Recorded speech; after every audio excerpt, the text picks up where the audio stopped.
What dark secrets about the corn industry are kept from the public? Story 1. I vividly remember hearing this on an old Nerdist Network podcast. Can't recall if it was the main show or the one with Pete Holmes, but there was a guest who said they learned video editing by working as an assistant editor for a guy who used to cut corn films back in the 90s. The day he quit that gig was when they were editing a final spraying scene and saw the dude had blood mixed in his smoothie, and the lead editor went, "Aha, syphilis," and just made sure they color corrected it to make sure no one could tell in the finished product. Just an FYI, you can also have blood in your thing from an internal injury. This can happen from doing it at an unfamiliar or uncomfortable angle. It's happened to me twice before.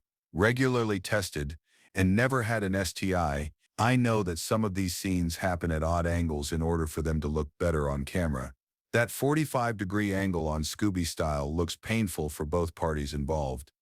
Before we continue, do us a quick favor. Smash that like button and subscribe to support our channel. Story 2. Years ago, a former corn star, most people suspect Cody Lane, did an anonymous AMA where she revealed a ton of the terrible things that can happen in the industry. This comment she made about a scene she did really highlights how dark it can be, as she was to pay off gambling debts. I did a scene that David Stanley directed with Brian Sherwood, Sasha, and Joel Lawrence and Andrew Andretti, which went way too far. I was dating Sasha at the time and had lost a lot of money in Vegas because I'm very compulsive. I was living with Sasha. He was very abusive, but I had always been in abusive relationships since I was young. I lost my V-card to my stepdad, and I got to the point where I thought men treated me bad because they loved me so much, and it was just passion. Which is what my mom had told me, that when a man is passionate and doesn't want to lose you, sometimes he strikes out. Anyways, I needed money badly, and he arranged for us to do a really rough scene. A rough group project with all of them. I knew it was going to be rough, but it went nuts. With them telling me things like I wouldn't get paid if I said stop, that it's amateur hour if I make people show up for a shoot and then pull out, etc., etc. So, I went through with the scene. It was very painful, very rough, very crazy, and at one point I felt disconnected from my body because the backdoor part was so painful. When it was over, I shivered for days and started having panic attacks. Shortly after, I quit, but they kept trying to get me to come back because they were afraid that I'd talk. The scene was never released until 2 years later when I was still doing work, because if it had been my last scene, they said it would have shown that they had gone too far. But because I stayed in the business after the scene was filmed, it proved somehow that the film was not that bad and that I was just acting. That scene really messed with my head though, and after that I got a reputation for being a cute girl who would do anything, and pretty soon I could get booked for nothing but similar scenes. Nobody wanted to see me in boy-girl or girl-girl anymore. They wanted to see me in crazy scenes only. I still cry and have nightmares about it to this day. Story 3. A few years back, Channel 4 in the UK aired a documentary called Hardcore. It's available on YouTube, which follows a British woman who travels to LA to break into the corn industry, and it's horrendous. At about 40 minutes in, she is taken to meet a well-known backdoor working actor and has to do a scene with him. At one point, it's too much for her and she runs off set as she feels she's being SA'd and can't take it. He tries to persuade her to return, getting ever more verbally abusive towards her, until eventually she agrees to return and finish the scene. At this point, the film crew broke the fourth wall because they felt that she was being coerced against her will, and they couldn't stand by and watch her being SA'd, and within 5 minutes they got her out of the house and to safety. Sadly, the man who was prepping her in the industry got her back to work doing movies. Edit. Max Hardcore was the actor. At least he did a few years in prison, but it should have been much longer. Really one of the worst people ever. Story 4. I actually used to work in the industry several years ago. One company based in Tucson, Arizona, another major one based in Canada, and then a smaller affiliate network also based in Canada. I did some editing of videos, modded a couple sites, and submitted stuff to larger free gallery networks, affiliate stuff. I've gone to industry shows, awards, expos, etc., and I got out of it around 2010 or 11. It's foggy. 1. The corn must flow. New content would come in, films shot daily, and it needed to be edited and published ASAP. It didn't matter what the talent looked like. Crying, happy, questionable year being essayed.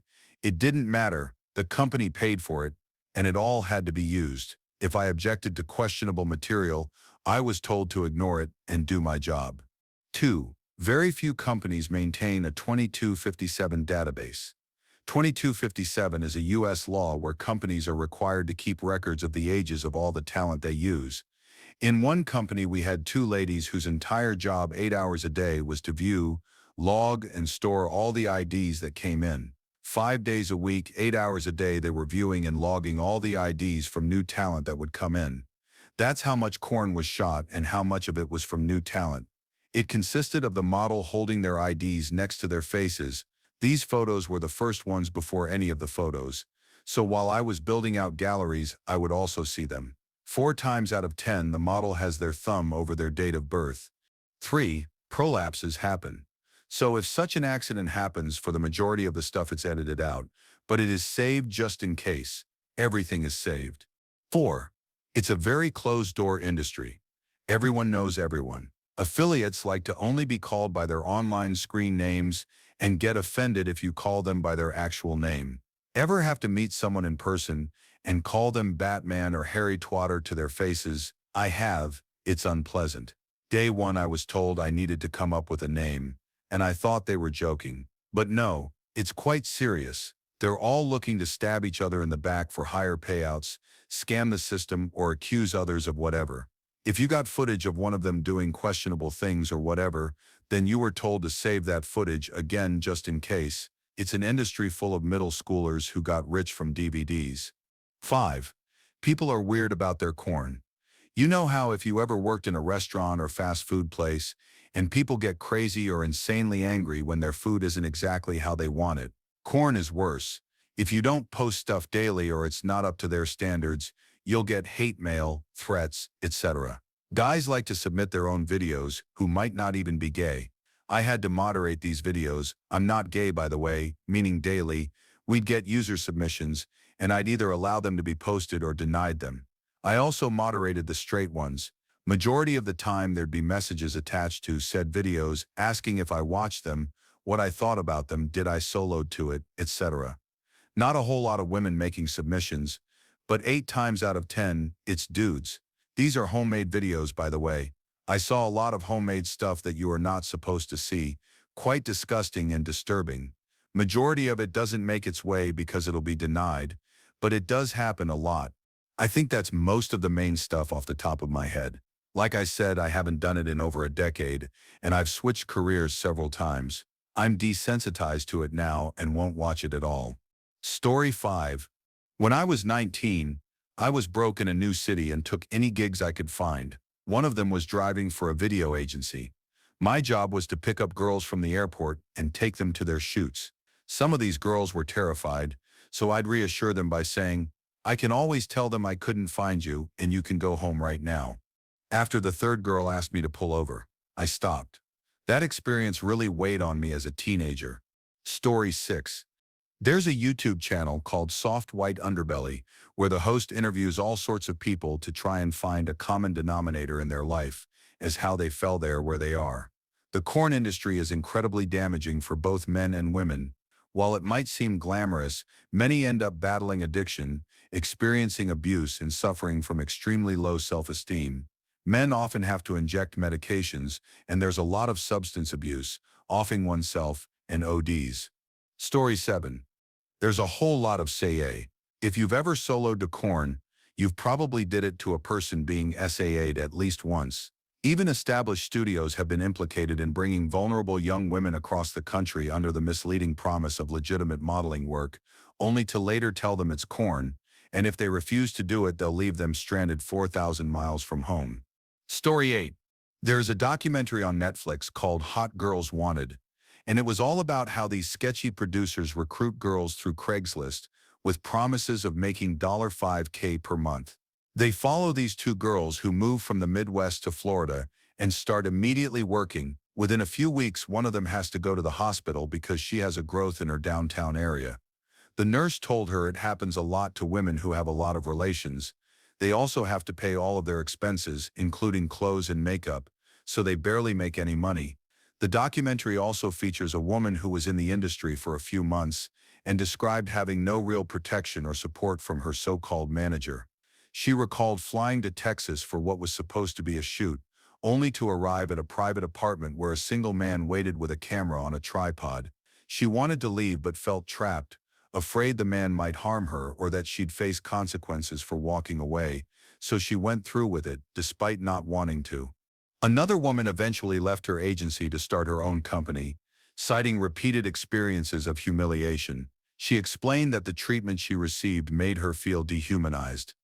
It was an interesting but overall depressing documentary. Story 9. There's an entire pipeline in the corn industry that mirrors human migrating. To be completely honest, I live in a city where corn production is legal. I was approached once to be on set and basically serve as a sort of house mom on the set in order to make the girls feel more comfortable. It was an easy gig. I would have seen a cool $57K for doing really little. Honestly, I was going to do it. I was really pro-corn back then, now not so much. I learned how these girls ended up here. A huge part of it was that the production company had connections to dealers that would often target users that are clearly troubled and forming a dependency. Through this dependency, they're exploited. The corn being produced was extreme. It was one of those studios that focused on rough action. They needed another woman on set to console and comfort these girls because they were tired of them having panic attacks on set following it. I was about to take on the job. I was like 24 at the time, and that type of easy money sounded great, but I'm sure I would have been prepped into doing this just as well. I was so frigging disgusted that my entire outlook on corn and honestly cash-only companion work as a whole changed completely. I'll be damned if anyone really tries to tell me it's empowering, especially to women. I think the darkest part of it all is that you can never be entirely sure if what you're watching is truly ethical. In studio settings, the concept of consent becomes complicated. Once the cameras start rolling, things can shift unexpectedly, and performers often have little power to stop it in the moment. In situations like the one I witnessed, I don't even think the women involved fully understood when or how their consent was being violated. When the act is transactional rather than organic, it changes the entire framework of what consent looks like, and that's something many performers have spoken openly about. The boundaries become blurred, and that's what makes it so unsettling. Story 10. Here are some disturbing things actresses have revealed. Corina Taylor. When I arrived to the set, I expected to do a girl-boy scene, but during the scene with a male star, he forcefully got in through the back door and would not stop. I yelled at him to stop and screamed, "No," over and over, but he would not stop. The pain became too much, and I was in shock, and my body went limp. Alexa James. The first shoot I did was with a man who was probably 40, and he was as thick as a soda can. When I started to tear up and cry, he did Scooby-Doo style so they wouldn't get me crying on film. Andy Anderson. After a year or so of that so-called glamorous life, I sadly discovered that drugs and drinking were a part of the lifestyle. I began to drink and party out of control. Before long, I turned into a person I did not want to be. After doing so many scenes, I couldn't do it anymore. I just remember being in horrible situations and experiencing extreme depression and being alone and sad. Alexa Milano. My first movie, I was treated very roughly and could barely walk. I was hurt so badly. It was a groupie involving 4. Jesse Jules. People in the corn industry are numb to real life and are like zombies walking around. The abuse that goes on in this industry is completely ridiculous. The way these young ladies are treated is totally sick and brainwashing. I left due to the trauma I experienced, even though I was there only a short time. Lucky star. I was worried about my first backyard scene for quite a few days, then the big moment arrived. It was really painful. I almost quit and said, I can do this. When it was all over, I was so happy and relieved I was able to do it. Roxy. After only 30 movies, I caught 2 STDs, herpes, a non-curable disease, and HPV, which led to cervical cancer where I had to have half of my cervix removed. Corn destroyed my life. Tamar Torin. As for myself, I ended up paying the price from working in the industry. In 2006, not even 9 months in, I caught a moderate form of dysplasia of the cervix, which is a form of HPV, and later that day, I also found out I was pregnant. I had only one choice, which was to terminate my pregnancy during my first month. It was extremely painful emotionally and physically. When it was all over, I cried my eyes out. Note, I don't have a political or religious agenda against La Shelley Lubin. I live in a country where SAS work is legal, and I think it should stay that way and be a regulated industry. However, the reason I feel it's important to share this is because most people don't understand the context of the brokenness it comes from. Many workers like what they do, but they are also making the best of a bad situation. I just want to humanize myself, my friends in the industry, and all the other women who are dehumanized and airbrushed to seem as if they are making these choices absolutely, and that there is no seedy side to this kind of work.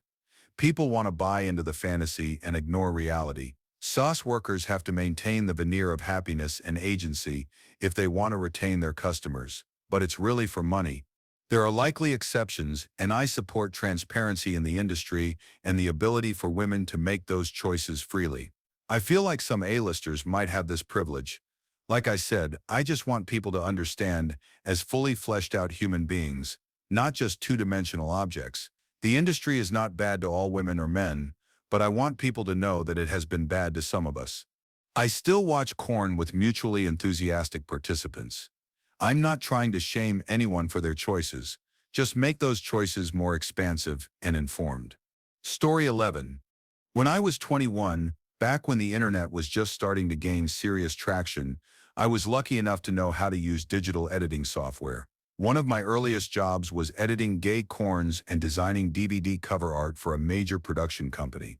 This was both fascinating and highly amusing to my friends at the time, especially since I'm not gay.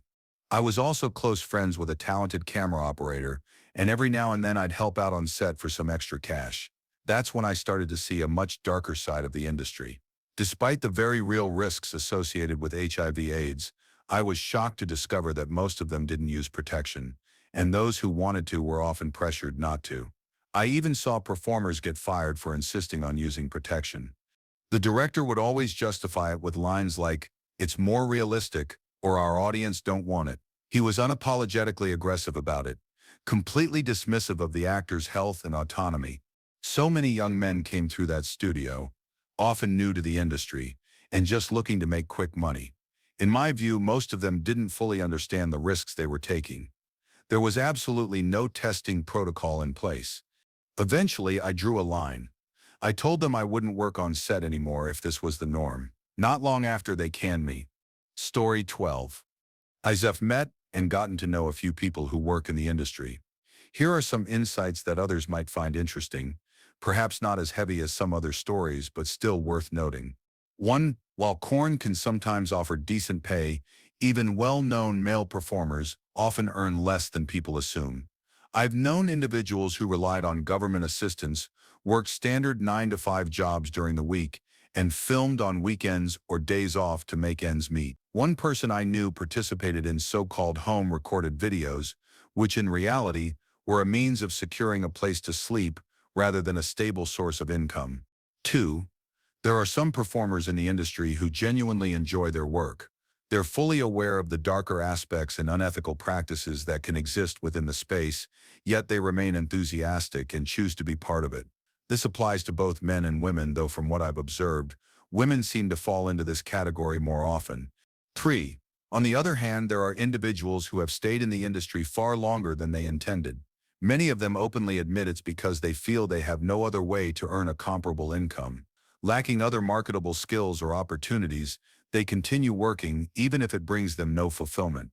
4. Cosmetic procedures are quite common in the industry, particularly among women, though men aren't exempt. A significant number of these procedures are done internationally. A friend of mine, for instance, gained weight intentionally while saving up to travel to Brazil, where she planned to get multiple surgeries, including a breast augmentation, a Brazilian bum lift, and lip fillers. When I told her I thought it was extreme, she made it clear this was a common path in the industry. She even mentioned several well-known names, one of which, even if you're not familiar with corns, you'd likely recognize. 5. Last one, which I just think is hilarious. Flashlights. particularly the ones claiming to be designed to simulate an area, are nothing like the actual one. There's no molding, there's no engineering or any of that BS. The person takes a few pictures, the company crafts a design, that person approves it at some point, and it gets sold, with them getting a percentage of the sales, and that percentage differs from person to person. Any claims they make about it being realistic or just like the real thing or whatever else is marketing BS. Nothing else. Story 13.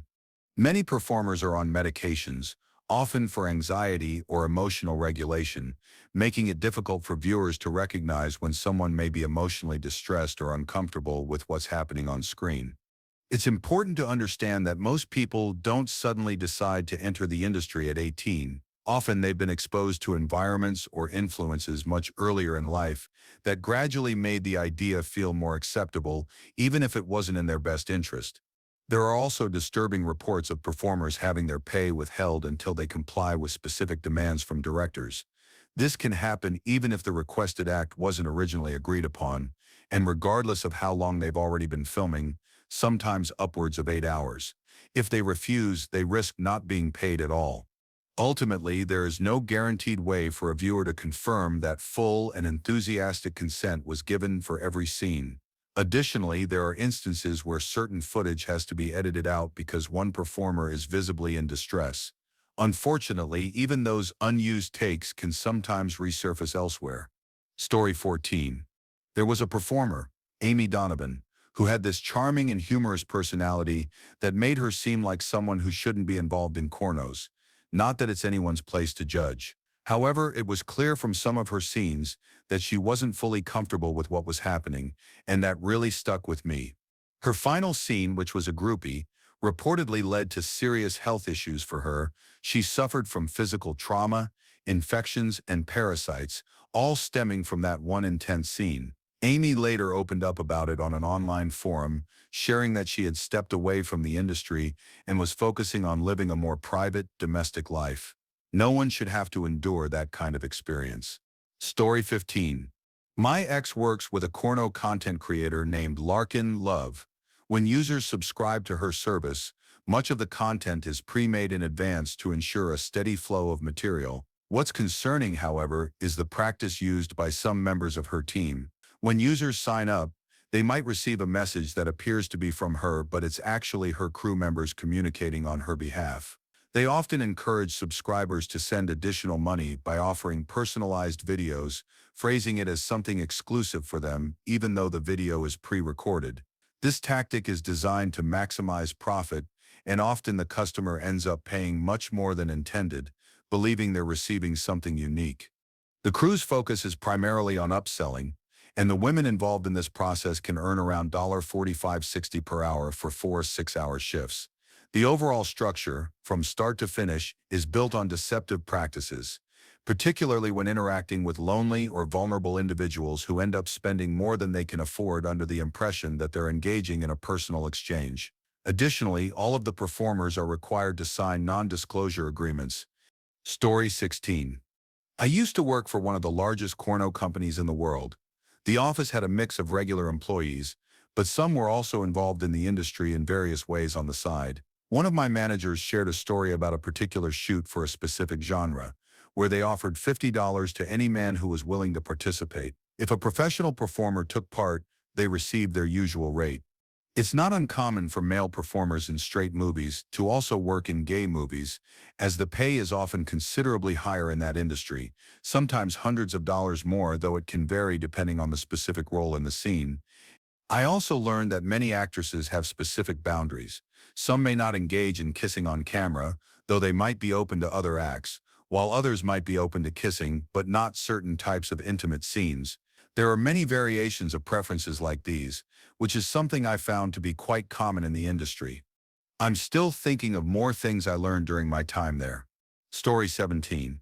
I've been a performer in the corn industry for 7 years, and it frustrates me that many of these dark secrets or facts are being shared by people who aren't actually involved in the industry. A lot of what I've read is either inaccurate or lacks specific details. While there are certainly problematic and harmful situations in the industry, there are many more consensual performers than this discussion suggests.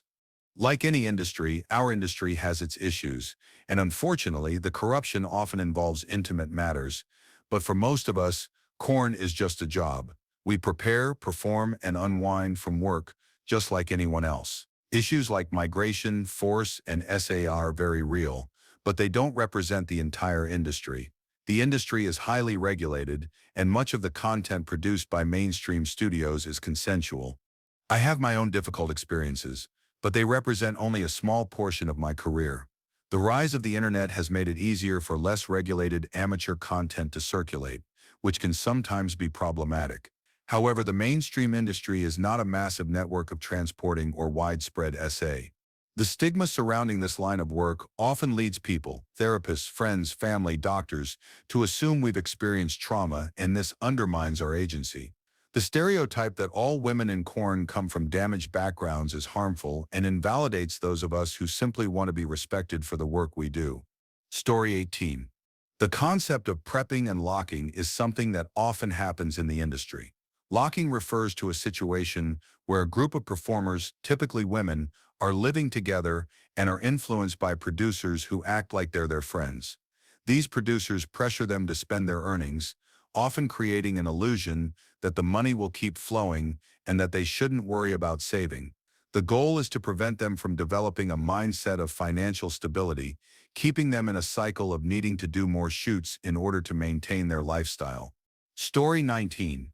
I used to drive some exotic dancers to doctor appointments in nearby cities, as they didn't feel safe going locally. They often get recognized, and that can lead to uncomfortable situations with people getting too familiar or inappropriate. While this may not directly relate to the corn industry, I imagine some of the same dynamics apply. I've been an exotic dancer for 15 years, and there's a saying in the industry, never crap where you eat, meaning never work in the same place where you live. It can be as serious as seeing a regular customer from the club show up outside your house, convinced that despite all your efforts to set boundaries, he believes you're secretly interested in him. Or it can be as simple as someone recognizing you in the grocery store and not saying anything, but you can tell they've noticed. Once you've chosen this line of work, some people believe they have a right to demand more from you, thinking it's just about negotiating the price. But it's not just about that. Just because I'm comfortable performing on stage and interacting with people doesn't mean I want to be treated that way everywhere I go. It's similar to how someone wouldn't expect their partner to act a certain way in public just because they do so privately. The most unsettling experiences happen when someone thinks they know you personally and feel entitled to special treatment. I once had a young man approach me in a store like I was his old high school friend, introducing me to his friends because I had performed at his bachelor party. But just because I participated in a show doesn't mean we have a personal connection. I'm just doing my job. I was simply there to do my part in the performance, not to form personal relationships with customers. Story 20. There are cases where young women, often from difficult backgrounds or those rebelling against family norms, are drawn into the industry. They're promised freedom, money, and the ability to live life on their own terms, with the only requirement being participation in some scenes. Once they leave their familiar environments, they're placed in shared housing with other women in the industry. Here they bond with one another and attend shoots or similar work. While the pay can be substantial, not everyone has a positive experience. Some may struggle with substance use, and many report difficult or negative experiences. The individuals managing these living arrangements often take a portion of the earnings, and the environment is often not particularly clean. The turnover rate is high, and it's sadly common for individuals to leave after a short period, whether due to emotional exhaustion or returning home. However, it's important to note that not everyone who enters the industry comes from troubled backgrounds, and many are simply seeking opportunity. Statistics show that about 40% of adult actresses report having experienced childhood abuse, but this is not indicative of the industry as a whole, nor does it reflect all individuals within it. Story 21. Ex-photographer, videographer for some big corn company here. 1. When you see high-quality images of girls with smoothie on them, it is 99% of the time a pina colada mix or Cetaphil hand soap. 2. Please remember these people are acting. Yes, they enjoy it, but for the most part, when you cut a scene, it just stops. They catch their breath, Ask and take direction from the director and wait for action again. 3. Bang buses are not real. 4. The award shoes really are rigged. Whatever production company agency pays the most for their talent to win the award gets it. 5. A lot of these women have kids, are married, or are in relationships. It takes a lot to date a star. I've dated a couple, but trust and being open-minded helps. 6.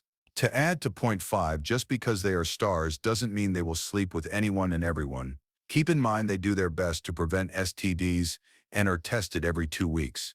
Their best means of defense against STDs is to only shoot with other tested actors, actresses, or their significant others. 7. On Twitter, when a girl says, "I need a dong" or something of the like, they don't. They are saying things like this to get a reaction from their fans and give them the illusion that they have a chance. 8. Those gigantic 15-inch you see are fake. 9. Male actors in the industry. It's odd to say, but quite a few of the straight actors get bored with women. I won't say who, but a few of them started shooting with transgenders and men just to mix up their lives. And a few of those guys are now on the gay side of the industry. 10. Working in the industry, you learn how to deal with OSHA. Screw OSHA. 11. Probably something I shouldn't say, but most well-known actresses are cash-only companions. I know of a couple girls who have told me their weekend rate is $80,000 for 2 days of company. One of them clears $1.5 million a year doing this. Edit. I can't speak for all of them, so to clear up the contradiction with point 6 and 11, some clients are tested, some are not. Story 22. Hi, Cornstar here, and I'm happy to submit proof of that. It's all acting. While we genuinely enjoy our work, everything is discussed in detail beforehand.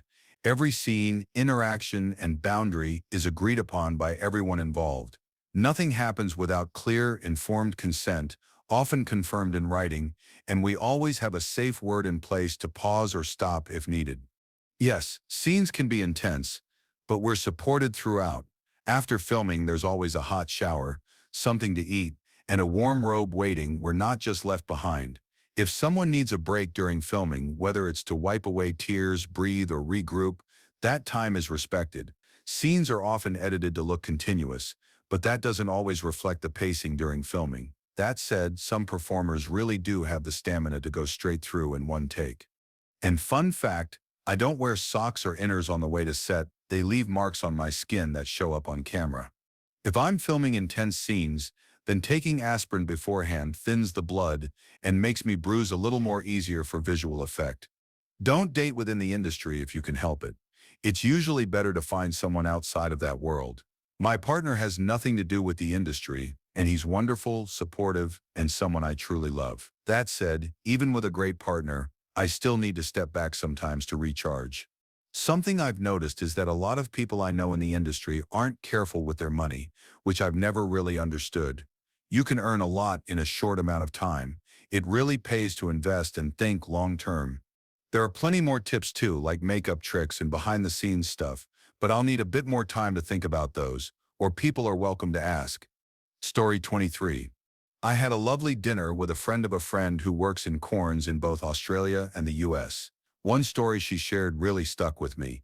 Back when she was doing simple bare photo shoots, nothing explicit, just artistic or glamour-style images, there was a surprising pay gap based on one detail. Models who had natural hair in their core area were earning significantly more than those who didn't, around $900 instead of $600 per shoot. It turned out that having hair was considered unique and in high demand by clients at the time, so it came with a premium rate. Naturally, once the other models found out, they stopped removing their hair in hopes of earning more too. The problem: many of them had been waxing or shaving for so long that it wouldn't grow back fully. Some ended up with sparse areas or patchiness. To work around that, models got creative, using things like spirit gum, carefully placed hair, or even filling in thinner spots with non-toxic markers or eyeliner. Since there was no physical contact to disturb the illusion, as long as everything looked natural on camera, they could still land the higher-paying shoots. Something about the image of performers obsessing over their V-lines, the same way middle-aged men obsess over their hairlines, struck me as oddly relatable and kind of hilarious. Story 24. I managed a corn video store for 6 years, and here's the big secret: people always assumed we were hiding that mysterious, ultra-secret stash behind the counter full of the most extreme, illegal content imaginable. Things no decent person should even want to see. We had none of that. Not a single frame, absolutely nothing. And yet, time after time, people were convinced we were hiding it. Some would wink and nudge like they were in on a secret. Others thought I was just brushing them off because they believed I suspected them of being cops or that they weren't offering enough money. One guy even fanned out a stack of $100 bills like he was trying to bribe a bouncer at an underground club. But here's the reality. Back in the 90s, mainstream cornos were already making good money. No one in their right mind was going to risk jail time over something illegal when the legal stuff was profitable enough. Plus, the people who came in looking for that kind of thing were usually the kind who'd argue over a $5 sale. No one wants to do jail time for that kind of nonsense. Separate thought, the trade magazines in the industry were surprisingly brutal. Out of boredom, I'd read the columns, and they were full of gossip, sharp jabs, and relentless rumors. It felt like reading political opinion pieces designed to start fights, definitely made for entertaining reading, but man, some of those writers were seriously bitter. Story 25. I briefly worked in the industry as a web designer, and in my experience, many of the people at the top of the business, especially those running production companies, had really questionable morals. While there are plenty of genuinely kind, professional, and grounded people in the industry, I found that some of the higher-ups tended to be pretty manipulative or just unsettling. One person I worked with claimed to be a manager and was consistently an hour late with extreme excuses like, "My sister got shot," or "I was in a car accident 3 times in a row." I was young and too trusting, so I kept giving him the benefit of the doubt. Another guy scammed me out of $300 after I backed out of helping him with what turned out to be a very sketchy national court agency he was trying to create. There was also someone running a cam operation out of an old rundown house, mattresses on the floor, cameras in multiple rooms, and the whole place had a very uncomfortable, almost dystopian vibe. Overall, the darker corners of the industry left a strong impression on me. I encountered a lot of performers who seemed to carry deep emotional weight, and when I was editing photos, I could often see a kind of resigned sadness in the eyes of newer models. It was hard to shake. That said, not all content is like this. There are absolutely companies producing ethical, consensual, and genuinely positive work where they feature people who clearly seem comfortable, excited to be there, and treated with real respect. The vibe is entirely different: healthy, safe, and professional. Story 26. I used to work for Penthouse as a technical director on a show that unfortunately never made it to completion. During that time, I gained some eye-opening insights into the corno industry that most people never see. 1. Makeup artists do more than glamour work. There was almost always a professional makeup artist on set, not just for styling but also for covering up marks or minor injuries that performers sometimes had from their personal lives. I learned from experienced crew members that some performers tend to engage in more physically intense scenes off camera, which can sometimes result in visible marks like scratches or bruises. 2. Not everything is what it seems on screen. Surprisingly, some scenes involve the use of special effects or stand-ins for fluids. There was a large container of edible, non-toxic simulated fluid that would be used for visual continuity, especially when actors weren't available for every part of a scene. It was dispensed much like condiment bottles in a restaurant, practical if unglamorous. Third, filming can get messy. Production is messy, not just for the performers but for the crew too. One instance involved a lighting technician who held a key light close to the performers. During a scene, some unscripted movement led to a mix of saliva and other fluids accidentally landing on the technician's face. Despite the surprise, he stayed professional and completed the scene without missing a beat. A personal reflection. What struck me most wasn't just the filming process. It was the emotional energy behind the scenes. Many of the performers seemed cheerful and bubbly on camera, but off-set, a number of them seemed distant or emotionally worn down. Some entered the industry by choice and found empowerment or community there, but others came from difficult backgrounds or lacked support systems outside the work. While it's certainly not true of everyone, I met people who were clearly struggling. Working there for 8 months gave me a much more complex view of adult entertainment. It took away some of the guilt I once felt as a viewer and replaced it with a deeper concern and empathy for those working in the field. There's a wide spectrum of experiences, and while some genuinely enjoy the work, others face real challenges that often go unnoticed. Story 27. Korn is creating a significant disconnect between real intimacy and the fictionalized versions of intimacy portrayed in movies. Unfortunately, this is becoming an issue for many, with some individuals developing unhealthy patterns of consumption. As a gay man, I've watched both straight and gay movies and noticed a disturbing trend where rubbers used to be common. They've now become rare or almost non-existent. This isn't meant to become a debate about safe play or health risks, but we need to remember that doing it is a deeply personal and intimate experience. It's about connecting with another person, being vulnerable, hearing their heartbeat, feeling their breath, and sharing moments of closeness. This is beautiful, yet it's being distorted by Korn that sets unrealistic expectations, often turning something profoundly human into something cheap or degrading. This is a conversation we need to have, and it's one that's especially crucial today, with so many young people having access to smartphones. Unfortunately, many are receiving skewed messages about what intimacy should be, and I fear that if we don't address this, we'll see more harmful outcomes as a result. Story 28. I've spent many years working in the industry, and during that time, I've seen a lot. Unfortunately, it's common for performers to contract STIs. Conditions like chlamydia, gonorrhea, HPV, and herpes are unfortunately quite widespread in the industry. If someone claims otherwise, they're either misinformed or trying to downplay the risks.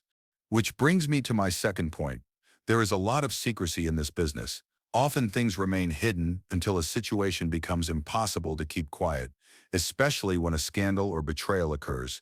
However, when it comes to serious cases like HIV, especially among straight actors, the news tends to spread quickly. The gay side of the industry, in particular, faces its own set of challenges. Another issue is that many performers supplement their incomes by servicing to clients. This often leads to higher risk situations, which contributes to the spread of STIs. The reality is, a lot of the people working in this industry are dealing with deep personal struggles. It's rare to meet someone who has it all together. There are stories of directors pushing performers beyond what was agreed upon, sometimes crossing professional boundaries. Unfortunately, some performers deal with physical and emotional tolls that take a lasting impact. In terms of performance, some actors rely on medications to help maintain stiffies. Money issues are also rampant in the industry. Many people find themselves owing money or being taken advantage of.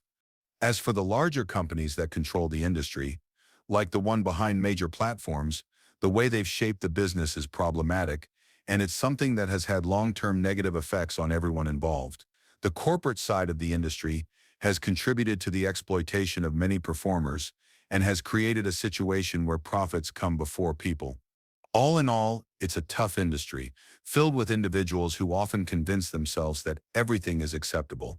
I've decided to write a book to share my experiences. There's a lot that needs to be exposed. I know it could cause a stir and lead to backlash, but for me it's important to finally speak out and be honest about what goes on behind the scenes. Story 29. The most messed up thing is that there are no dark secrets. All of the dark stuff is out in the open. Everyone knows about it, and no one is doing anything about it. There is a ton of abuse, a ton of happy pills being forced on people, a lot of exploitation, ties to human migration, SA, and often much worse. It does not really matter what site you use. They are not effective at moderating content when they want to, and most have shown somewhere between complete indifference to abject refusal to manage their content. Much like Mind Diamonds, Korn is, for all intents and purposes, an unethical product to consume. Some of it is ethically neutral, but a lot of it is not, and you have no way of figuring out which is which. To be clear, I am not against Korn conceptually. There is a world where we could have ethical Korn that caters to basically any liking you can imagine, but we do not live in that world. Thank you for watching. If you enjoyed this video, be sure to give it a thumbs up, subscribe, and hit the bell icon so you never miss an update.